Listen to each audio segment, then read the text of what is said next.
Hello everyone, I'm Autobot Sonic the Telltale Gamer, bringing latest everything Telltale games, Transformers, and more.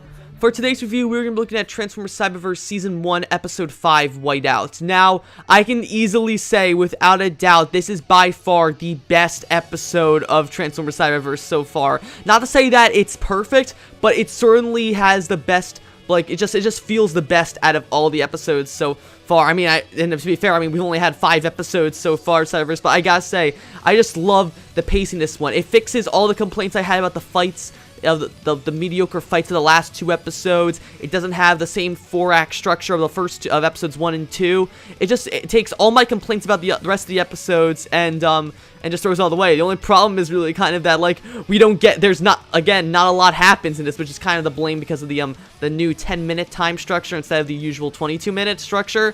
But pretty much besides that, this is a great episode, so we're gonna go over it and see everything this episode did right. Okay, so this episode starts off a little bit, like, probably immediately after the events of the last episode, The Journey, in which it has Bumblebee and Windblade investigating yet another one of Bumblebee's memories, this time of his earliest memory he has on Earth, which is of him waking up in the Himalayas. So after Windblade discovers, like, where exactly Bumblebee's flashback was, which is in the Himalayas, as I said earlier, Windblade decides to go out and check to see if the Ark is there for herself, because if Bumblebee was there, maybe the rest of the Autobots are there as well. So she leaves Bumblebee behind to guard the scout ship while she heads out into their own. Now, obviously, this is a Windblade-centered episode, which is kind of good, considering that we haven't had any real Windblade-centered episodes. The rest have really been about Bumblebee, or to a lesser extent, the last episode of The Journey was kind of like a mix of Optimus and Bumblebee. Even episode 3, Allspark, was kind of also focused on Optimus as well.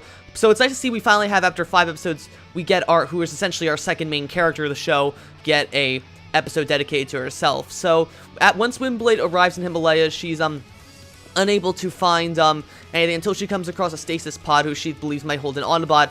However, when she opens it, she realizes that it's empty, except for one of Bumblebee's guns that is inside there. So she realizes that this is Bumblebee's stasis pod. So she's about to head back, but she doesn't realize that the whole time she was being followed by Thundercracker and Nova Storm, who are the 2 Seekers we last saw in episode 2, Memory. So they notified their commander, Slipstream, that Windblade is there, and so they ambush her. And it's actually like this fight that Windblade does against Thundercracker, Nova Storm, and Slipstream is pretty much the best fight in the show by far. Like, I love everything about it. It's like starting off like when Nova Storm when Thundercracker and Nova Storm just capture Windblade at first, and then they have a little conversation between Slipstream and Windblade, in which Slipstream interrogates Windblade, asking her because she thinks she knows where Optimus is and the rest of the Autobots. But when she keeps taunting her, Slipstream tells Thundercracker and Nova Storm to kill her. But of course, she overpowers Thundercracker, sending him off a cliff yet again. And then, but then I just gotta say, I love this fight. Honestly, it's so good. Like, I said this back in my review of episode 3, Allspark, that I didn't think that that Cyberverse does like big, large-scale battles well. It does a lot better when the fights are more personal, and it really shows right here. There's nothing really flashy about it, but just the fact that like everything, it's like a lot of close quarters combat, and that they're just like it looks so good. Like everything about this fight is awesome. Like, it's like, especially like, and I like to see like actually like that this fight actually has some like horror elements in it as well. Like after Windblade beats Thundercracker and she fights Nova Storm and nearly falls off. Well, she does fall off the mountain herself after Nova Storm throws her off, but then she's able to transform and fly back up the last second and knock Nova Storm out. But then the fight between Slipstream and Windblade is really good, and it's got some, like I said, the horror elements, like in which Windblade, you see Windblade like the whole time of Windblade like trudge going through the blizzard, not sure where Slipstream's gonna come from. I absolutely love this fight so much, and I gotta give shout out to Leon Mary Dots, who voices Slipstream. She did an amazing job as Slipstream. Not, I mean, like her like just like the tone and all that is really good. She sounds a little bit too much like Windblade in my opinion, with like Sophia Isabella's voice as Windblade, but I gotta say the fight between Windblade and Slipstream is arguably the best fight in Cyberverse so far. So I gotta give credit to Hasbro for doing that, because this was like a great fight, and I hope that Cyberverse continues this trend of fights in the future. So eventually, after like getting beat up a bit by Slipstream and the rest of these Seekers, Windblade is able to escape them, beat them, and escape them. So she ends up coming back to the scout ship a little wounded. So Bumblebee like helps her a little bit, but then who realize I do like another thing I put is like the comedic timing between them, because like even though it's a Windblade centered episode, we get a couple like funny like flashes to like what Bumblebee's doing in the meantime. So like it makes these like really like entertaining like mood whiplashes where Windblade is like being chased by Novastorm and Thundercracker, and then just cuts to Bumblebee watching like a discount Wheel of Fortune, and then when Windblade's like looking for Slipstream in the blizzard, cuts back to Bumblebee watching like a commercial for a blender or something like that. I like it. It's good in that fact that like Robots in the Sky to this lab, where sometimes there were like B plots in certain episodes and they went on for way too long.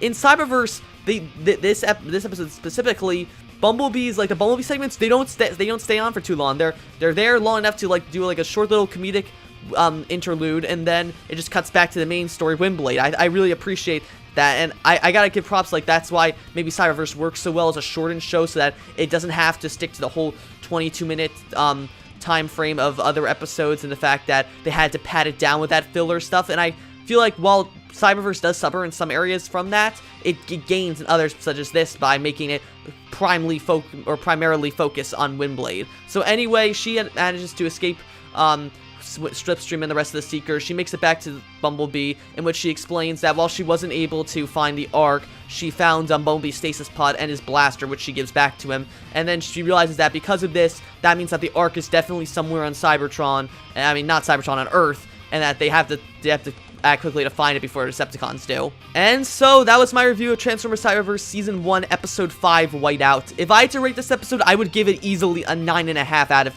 10. Arguably the best episode of Cyberverse so far. Just I just loved everything about this episode, with the Windblade being like, even though like not a lot happened, it was mainly just Windblade battling Slipstream and the rest of the Seekers. There wasn't a lot of plot, but just the fight was so good. It was arguably the best fight in Cyberverse so far, and I just loved how like Bumblebee segments were kind of like cut into that, and just like it was really interesting to see like Cyberverse take this like kind of horror mystery route with like Windblade fighting all the Seekers in this blizzard, so like they're coming at her from all directions we don't know, and just the cinematography, everything about this episode looked great. So the only problem is I just wish we had more of it. Honestly, that's like why we lose the half point. I just wish there was more of it. It was that good. So that's gonna be it for this review. I'll be back soon with episode 6, Megatron is my hero. If you like this review, be sure to like, comment, subscribe, and I will see you guys later.